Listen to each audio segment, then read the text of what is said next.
time na nakita mo si Bes at si Yuli na naliligo ng sabay at nakaubutubad, bakit po di po kagad kayo lumabas at inilagay ang mga ganong kahalayan? Ganito po kasi ang nangyari po doon. Kaya po kami nakapasok dahil po inatake po si Brad Eli. Nakalupaypay po si Brad Eli sa bathtub. Nawala ng malay. Baka po nasa Raguy-Guy. Sigurado nasarapan. Nasobra. Tapos po, ang ginawa po namin, yung pong mga lalaking kasamaan po namin, kokonti pa lang po kasi kami sa Brazil, doon sa 155 Rua dos Lambares na bahay.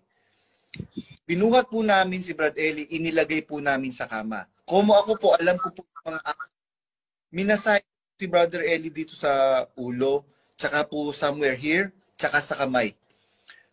Nung pong nagkamalay si Brother Eli, tinignan niya po kaagad ako at sumenyas siya kay Resty Reyes. Tandang-tanda ko yun. Nagkaroon po ako ng question nun for quite some time.